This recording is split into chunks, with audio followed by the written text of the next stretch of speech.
So we will just a reminder, all those who are not speaking out, please mute the microphones so that we have a better experience for everybody. We will follow the same format that we used earlier for the study. It's a question-based format with time to share your thoughts either by chat or by speaking out. We have a lot to cover, and we are continuing the study from last week. We were focusing on chapters 13 to 21. We mostly covered chapter 13 to 18 last week. We will continue the study from the little that we left out last week to what we want to cover, the rest of the portion this week. So last time we looked at allotments of some of the tribes in Joshua 13, 14, and 15, all the way up to 17. And so this narrative of the allotment of land as an inheritance to the tribes, while the narrative is largely about boundaries and who gets what, there is a spotlight on certain things, certain people, certain terms. So sometimes, last time we discussed the importance of some of the aspects that were spotlighted. So it's like a play, right? You have a lot of characters on the stage, and sometimes there is one character on which you're supposed to focus for a reason, and so that there's a spotlight shining on that person. So like that last time, the spotlight was, we looked at why the land was an inheritance. We looked at certain characters like Caleb, Othniel, Aksa, the daughter of Caleb, and Joshua. So there was special focus on these people. We looked at the daughters of Zelophehad, and we looked at we studied Zelophehad's daughters and Aksa's in relation to understanding how important it was for women and the rights of women too. We looked at Levites as a set-apart tribe, why they were different from the other tribes, and why their allotment was different, in the sense that they were not given specific allotments, but certain cities, which we look at this time. We looked at some of the failings of the tribes east of the Jordan, as well as the tribes west of the Jordan. We compared the tribes east of the Jordan to Caleb, because they had demonstrated very contrasting characters. And we saw how closely it paralleled the situation between Abraham and Lot, when they had to divide up the land between themselves many hundreds of years earlier. This time, as continuation of the study, we will look at Joshua 18. We will see that the tabernacle, till now, Gilgal was the center of where Joshua was. And now we are told that the tabernacle has moved to Shiloh, a much more central location in the promised land. In Joshua 18 to 21, there is a narrative of how the rest of the tribes get the allotments. And in this portion, the spotlight is in Joshua chapter 18 on a wake-up call that Joshua does. Because there is something happening here. The tribes don't seem to be working on what they're supposed to. They're not claiming their inheritance. So Joshua makes a wake-up call, and he orders a survey of the land. Between 18 and 20 chapters, we look at allotment for the remaining 7 tribes. 20 focuses on cities of refuge. We studied about cities of refuge in Numbers. We will relook at the concept and some of the principles there.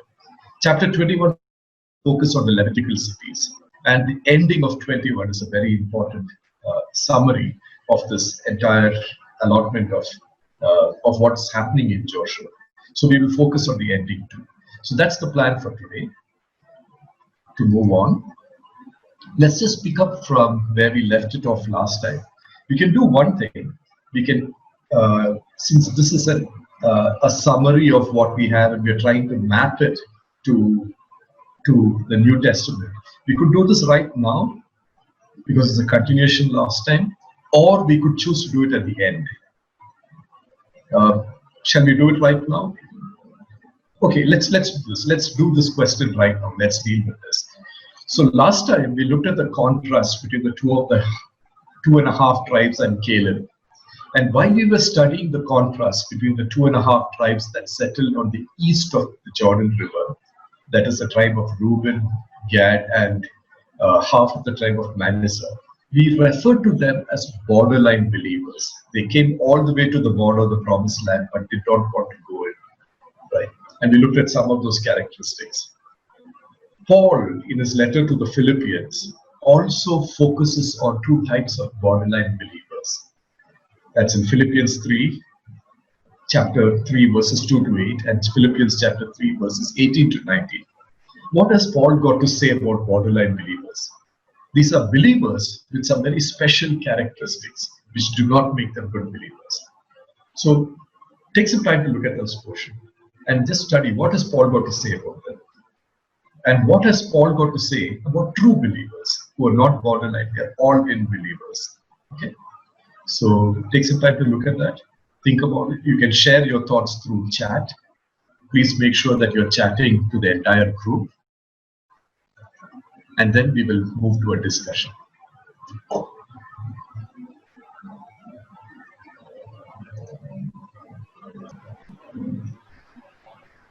So it is a little difficult to spot, I guess, from the portion.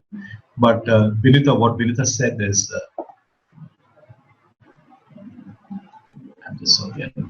let me just take a look at the chat. There's a lot more that has come.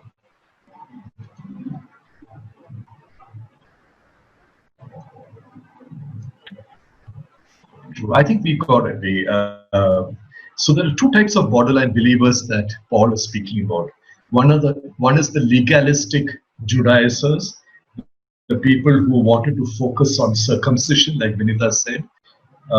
So in 3:8, Paul says they wanted to impose on the Christians worship by Jewish traditions like circumcision and human credentials, rather than the worship by the Spirit of God.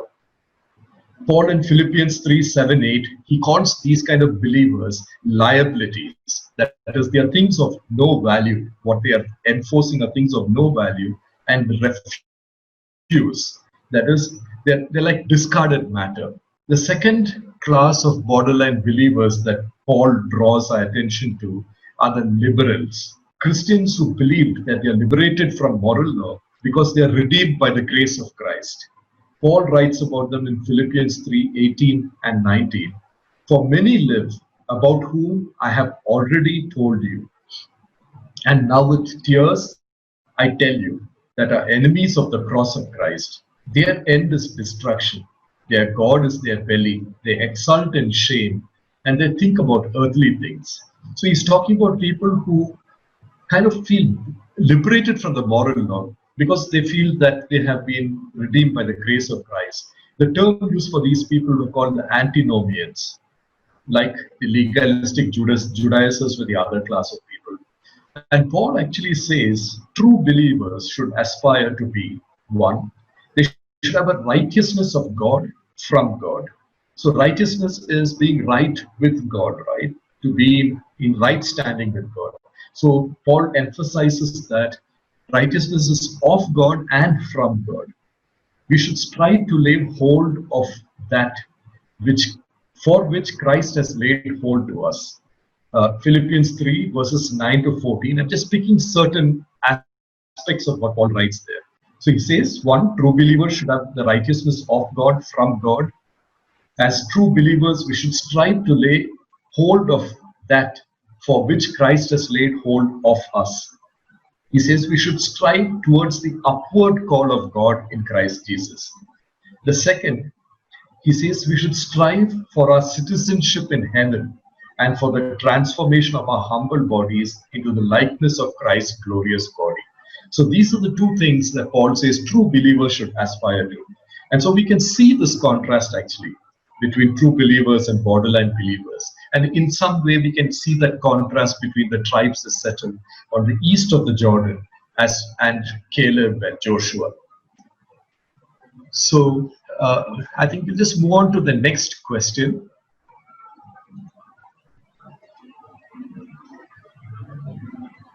In the next question, in Joshua chapter 17, verses 14-18, we see the tribes of Ephraim and Manasseh are not content with their allotment. Remember when Jacob blessed Joseph, right? Reuben, who was the eldest, traditionally in Israel, the eldest son had a double share of the inheritance. But Reuben, because of his sin, loses his standing as the firstborn son. And Joseph inherits that standing. Jacob blesses him with a double share. That is why his two sons, Ephraim and Manasseh, both get a share. And by that, Joseph gets a double share, which is normally the entitlement of the first son. So the first son of Rebekah takes the place of the first son of Leah in Jacob's family. So the tribes of Ephraim and Manasseh are not content with their allotment, and they complain to Joshua. What is the mistake? If you read that portion carefully, you will see that they're making one big mistake. What can we learn about Joshua's character from this response to them? And are there any lessons for us from this portion? Please share your thoughts by chat, and then we will take it up in discussion.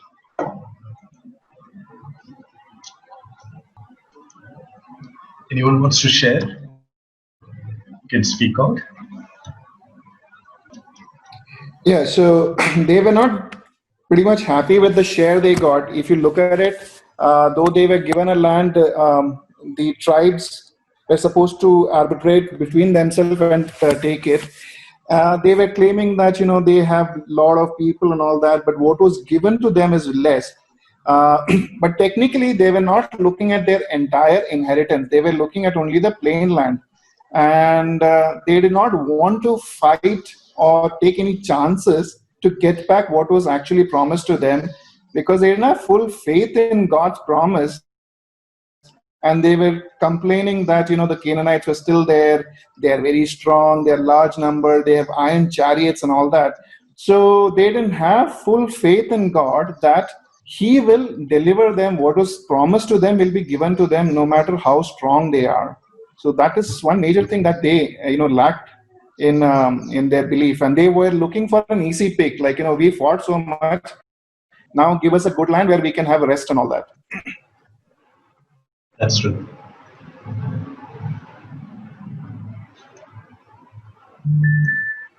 It is also interesting to note, if you have noticed from their complaint, the wording of their complaint, that they are accusing Moses of something, right? So they go there and say in verse 14, why have you given us only one allotment and one portion for an inheritance? Okay. So I think there is one important thing to note there. They're assuming that it is Joshua who's making the decisions of land allotments, right? They did not believe that Joshua, Eleazar the priest, and the elders allotted lands by lot, but they were assuming that they were doing it based on their own discretion.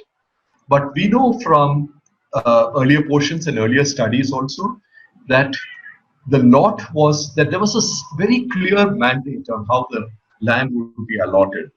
One, it was based on size, and the actual selection of who would get which piece of land was by lots, which were directed by God.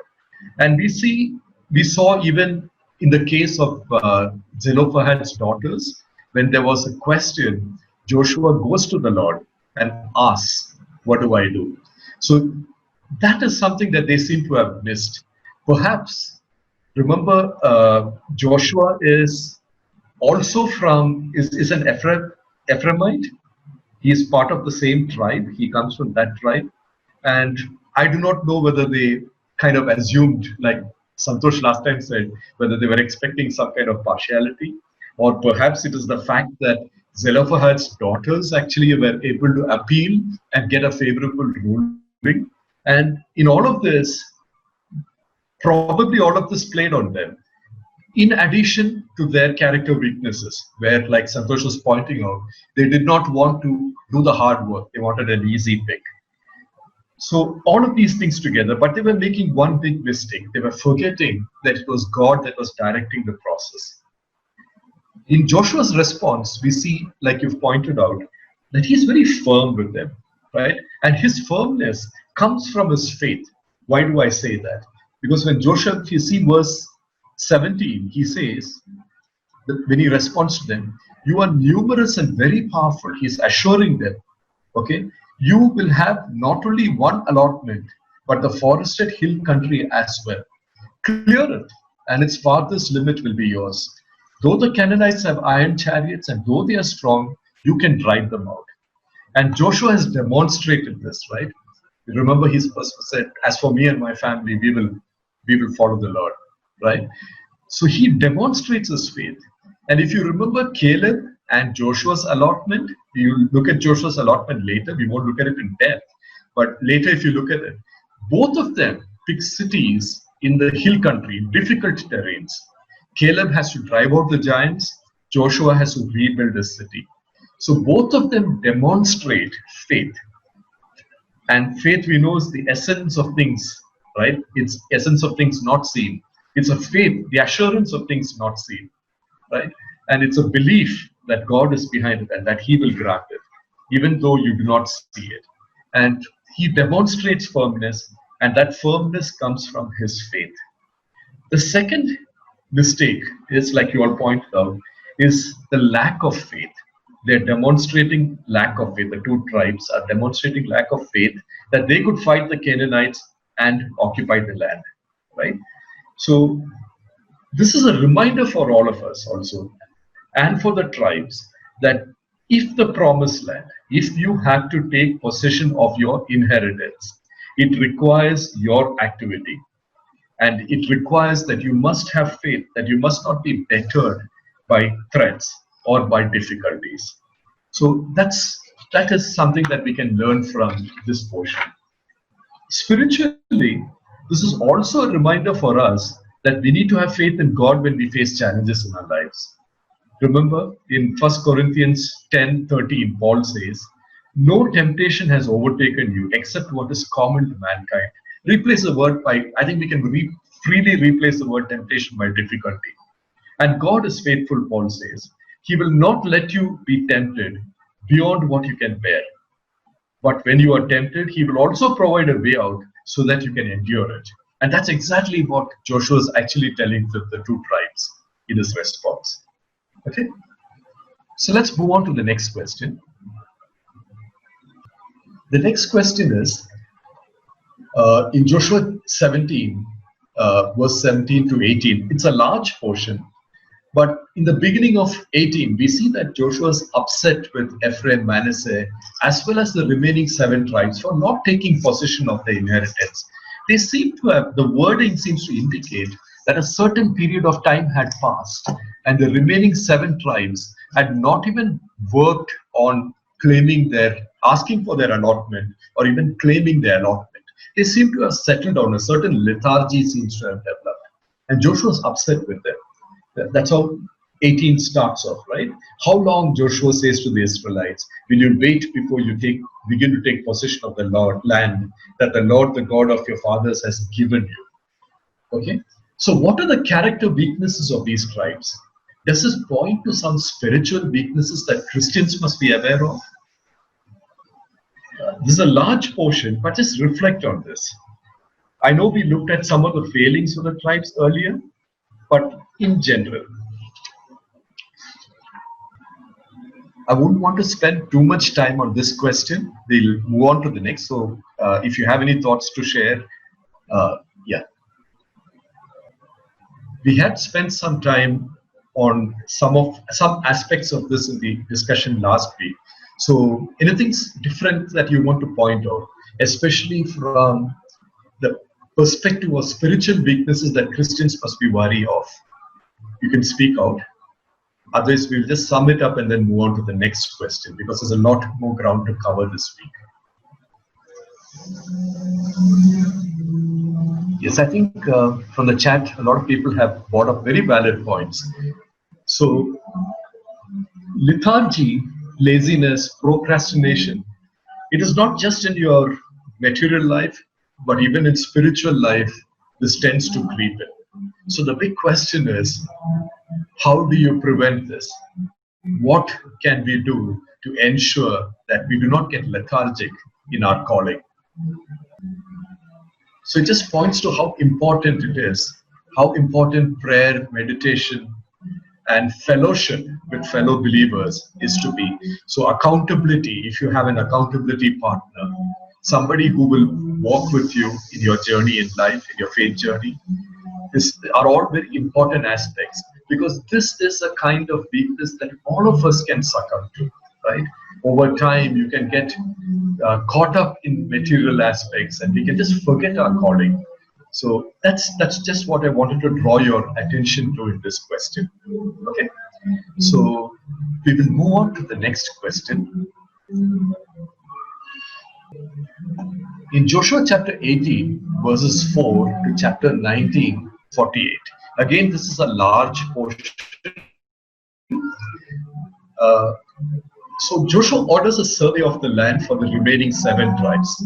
We can assume that he did a similar survey for the earlier allotments too. Notice the amount of detail in the boundaries of the land allotment. In the PDF that I sent to you, I made a small change because Manu, when he sent out the Zoom invitation, phrased this question much better. So the question is, are there other examples you recall of similar details of boundaries in the earlier books of the Bible? Are boundaries important? I had actually sent the question as, are details important? Boundaries, are boundaries is important is a much better way to rephrase that question. So just take some time to think about that, and then we can chat and we can speak out. Anybody wants to share? When I asked you to just focus on earlier details of boundaries in the Bible, in my mind, boundaries. One is the description of Noah's Ark. God gives a lot of specifications of how the ark had to be built. And the second was a description of the tabernacle in Exodus. The ark is in Genesis 6, and the description and design of the tabernacle is in Exodus 36 to 38. So anybody wants to share? I was just giving some pointers on what I meant by that question. If anyone has something to share, otherwise shall I sum up? So I wonder if anyone went through these chapters and read all the details of the limits and the boundaries. It's very difficult, right? But sometimes when we shift our perspective, we will understand how important these descriptions were.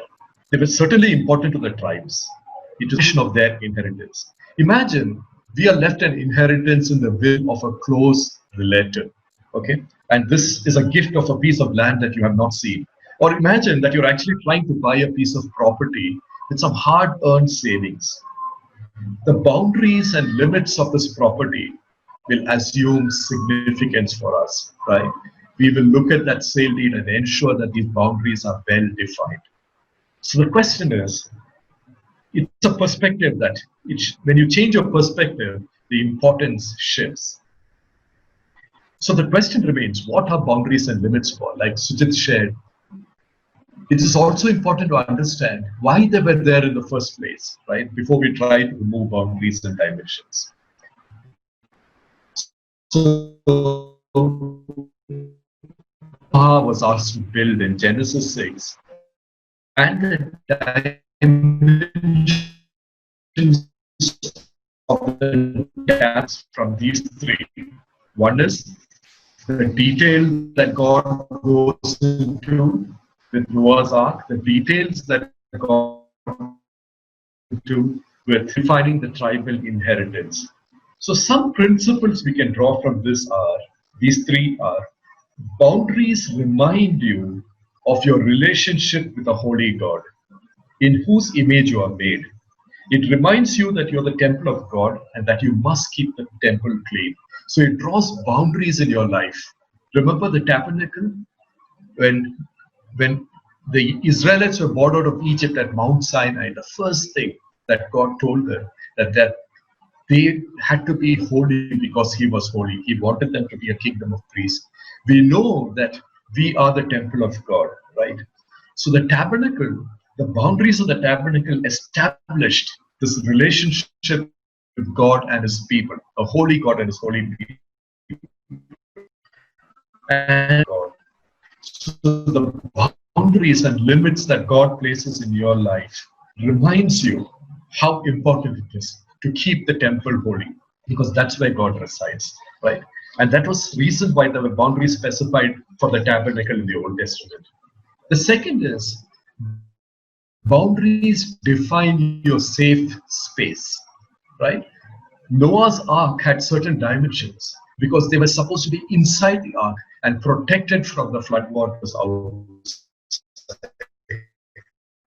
Socially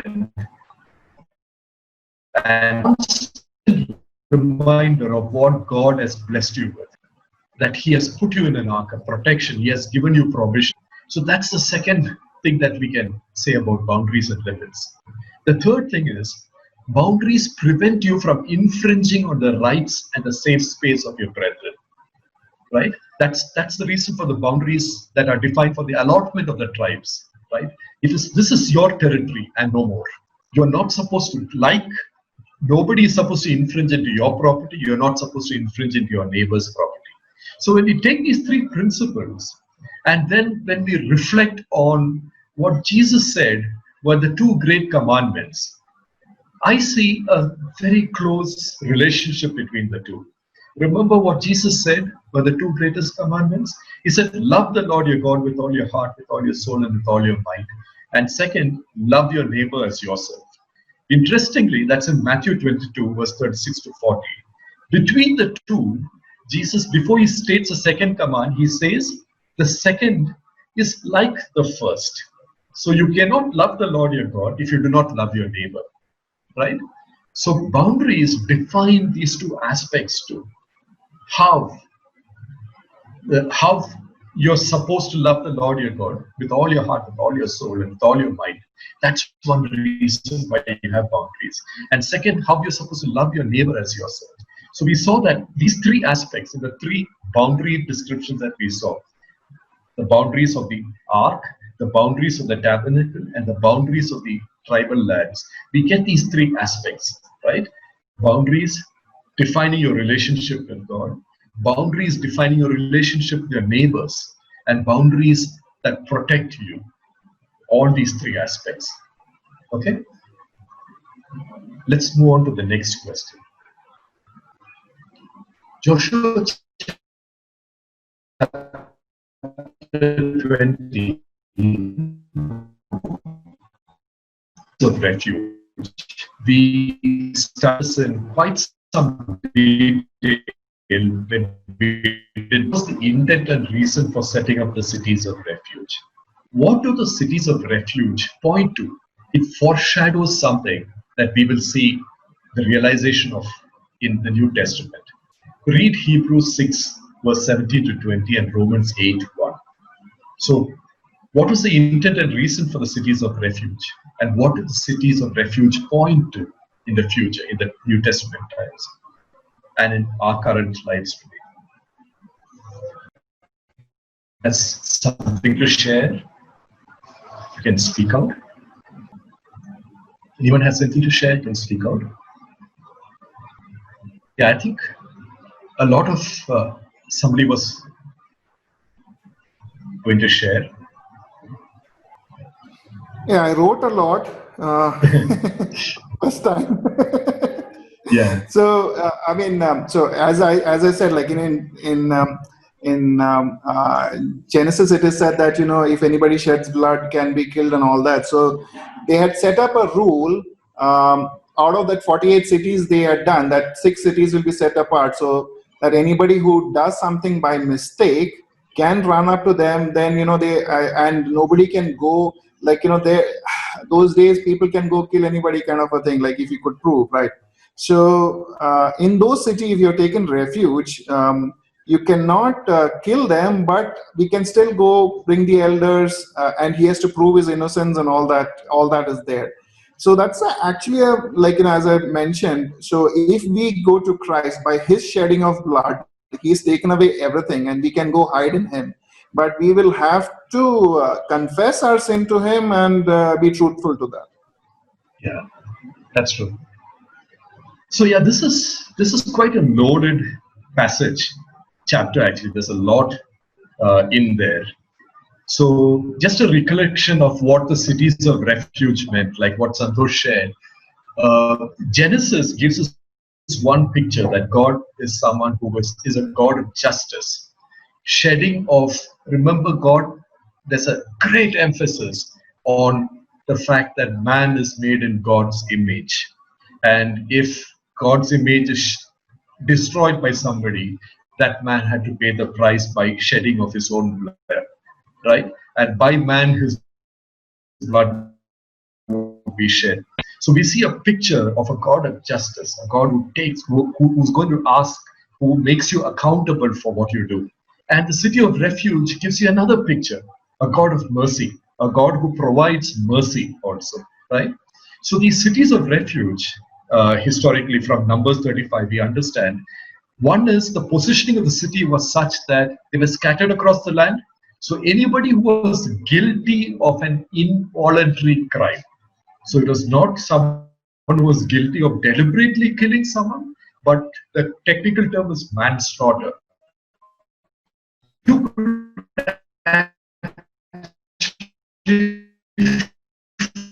flee and take refuge in places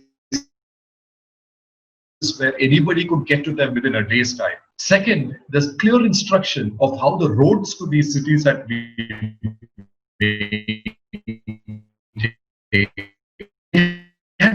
be signposted. It said Miklat, that means refuge is in this direction. So the idea was someone who was guilty of a crime, but it was an involuntary crime, could go to this city and take refuge there. Now let's shift perspective and look at the same situation from the perspective of those who lived in these cities. They had a responsibility, a great responsibility. They had to provide refuge and protection. God was making them responsible for providing refuge and protection. They had to provide a fair hearing of the case. So when this avenger of blood came there, the accuser comes there, they had to listen to both sides of the story.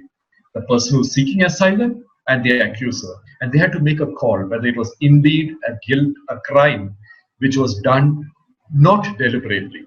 And if that was true, they had to prevent further shedding of blood that the avenger might shed out of anger and out of his emotion and rage. So one is they had to prevent this avenger from actually committing a crime. And they had to provide shelter for someone who was guilty of committing a crime, but it was an involuntary crime. So they were arbiters of justice, right? It was important to note that God implied in Numbers 35, verse 33, 34, you will see that God concludes that portion by saying that if blood was shed unnecessarily, then the land was polluted. So God implies that injustice pollutes the land where the injustice is committed. Okay? So the refugee was protected, but he was still guilty of shedding blood. So therefore, he had to stay within the city all his life. Remember, these were the Levitical cities, so you can understand that there were people who would teach him and who would help him rebuild his life, to deal with his guilt. And when the high priest dies, all refugees were automatically absolved of their guilt, and he was free to leave the city. Okay, so the cities of refuge can be viewed as a foreshadowing of God's plan for our salvation through Jesus Christ. Like Jenny and Vineet pointed out, through the shedding of his blood, Jesus offers us protection from eternal death and separation from God, right? If we confess our sins and take refuge in him, that's what Hebrews 6:18 says. Jesus is our high priest. He acquits us from the condemnation of the law. Psalm 34:22. God is our refuge and strength, a very present time help in times of trouble. Psalms 46:1. So in the model of the city of refuge, which we said points to Jesus Christ, we see an intersection. It is in Jesus Christ, who's modeling the city of refuge, we see an intersection of a God of justice and a God of love and mercy. Without Jesus, God's justice, mercy, love are all contradictory characteristics. It is in Jesus we see the coming together of God's justice, mercy, and love. And it is important that we see one distinction. The city of refuge only helped the innocent, provided refuge for the innocent. That is someone who did not voluntarily commit the crime. But remember, in Jesus, anyone who is guilty can come to Jesus and seek refuge. And that's one big difference between the two. So these are some of the points that I wanted to call out. And I think this is one of the most significant lessons that we can learn, right?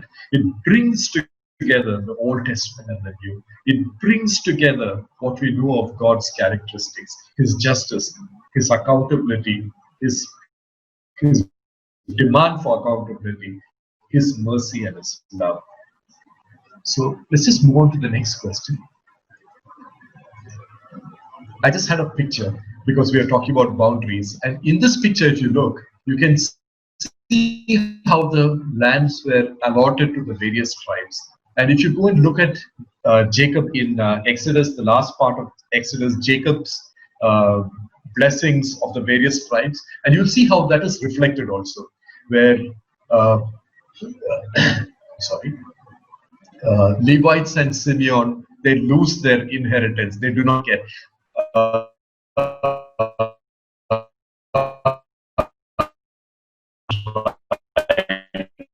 because of the crime that Simeon, and Simeon is actually dissolved within Judah's inheritance, and Levites are scattered everywhere. And we also see between this passage of time how God turns a curse into a blessing, right, for His people. And we can see how all the green markers in the slide are where the Levitical cities are, how they are spread all across the land. And the red markers are the cities of refuge, how they are also spread across the land. Okay. I will be sharing this PDF with you because it has some additional stuff from what I put in earlier. The next question. This is also a question that we spoke about last time, so we will not spend too much time on this. Joshua chapter 21.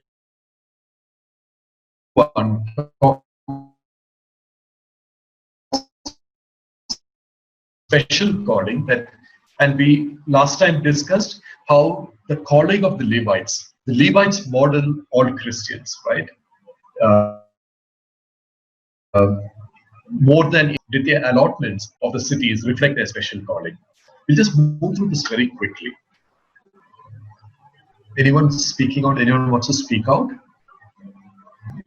Okay, so Levites were the only tribe that did not bow down to the golden calf, and the rest of them did. So in doing that, the rest of them lost their first birthright of being the priest, and Levites got it. But Levites had another calling also. If we, as we read last time, right? As Sushila had explained, that they were priests, teachers, mentors, lawgivers, and they were not attached to one particular place, but spread across, so that they were not tied to one place and not worried about that. But and we as Christians also are called to do the same thing. But though we call ourselves as set apart, we are not supposed to be living in some isolated places and monasteries and all that, but live among people to do God's work, so that His work is done, right? Because He works through us.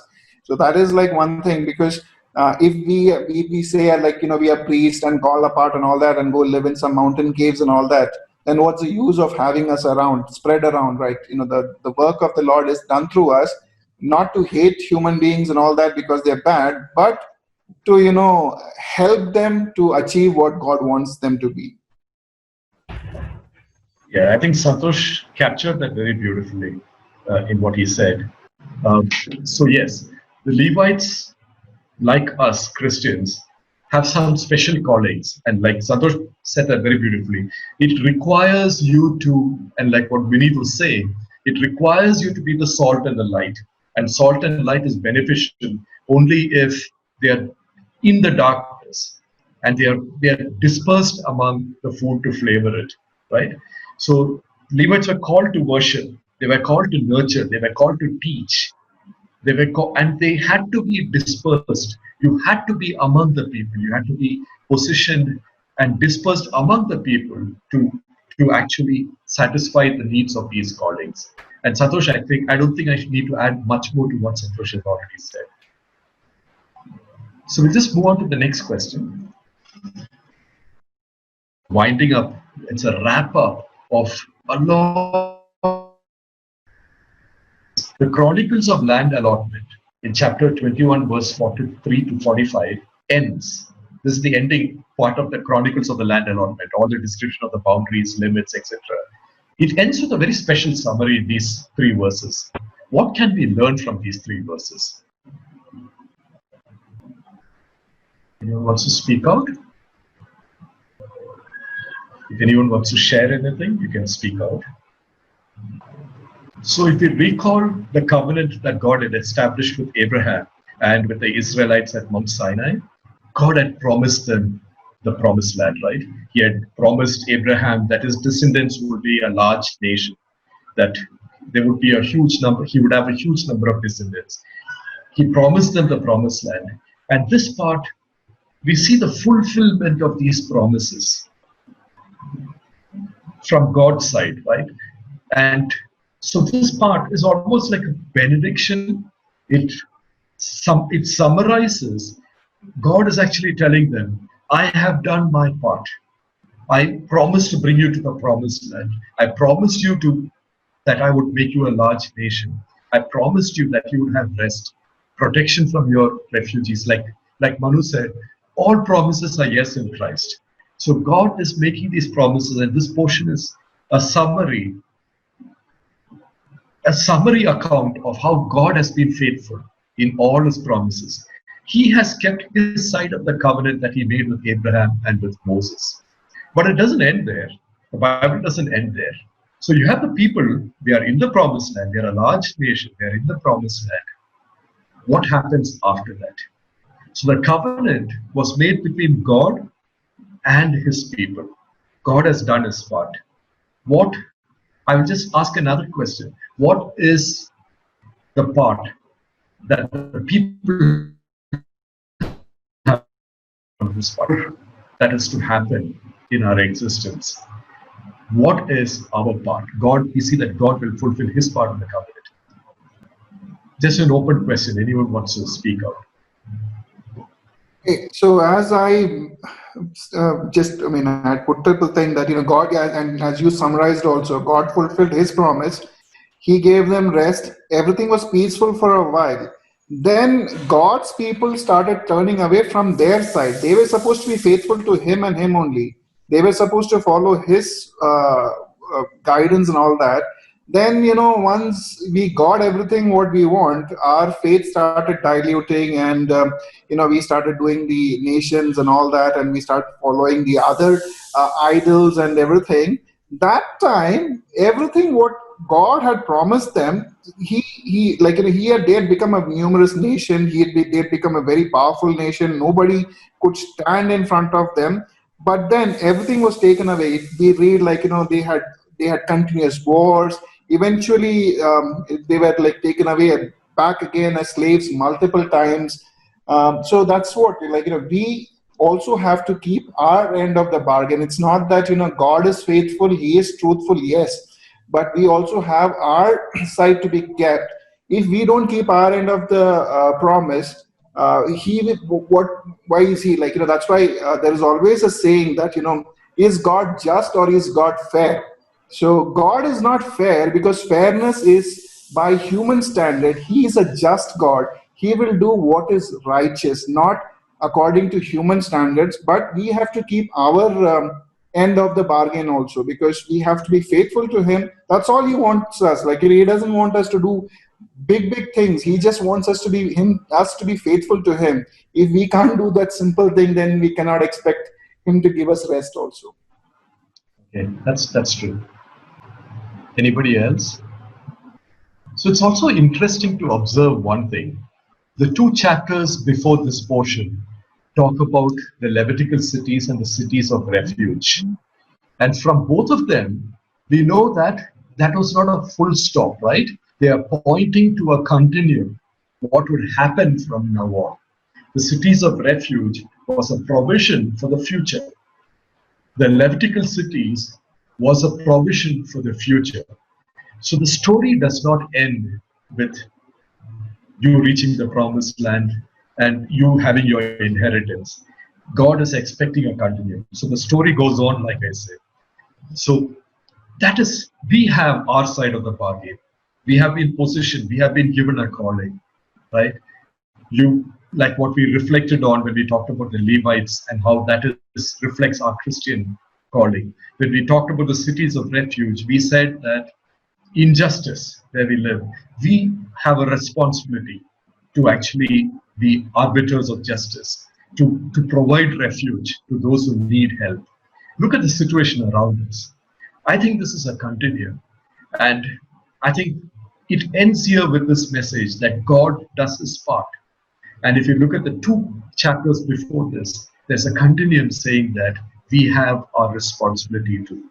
And that the rest of the Bible, like Santosh talks about this continuum. Were people faithful? Did they lose track? What happened? What happens? What was the great commission that Jesus gives us? What is our responsibility? So there's a continuum here. And that's a thought that I just wanted to leave you with. Okay? So the story, it brings together these last 2 chapters in this portion, brings together this whole picture very beautifully. God is a God of a covenant. He will keep his side of the covenant. He's faithful to his promises. We are a part of that covenant. And we have a continuous role and responsibility to play. And that is something that we must continuously remember. And that's a message that we can carry back with us. So with that, I will end. And we will have one more study in Joshua. We will complete the entire book of Joshua in the next class. Okay?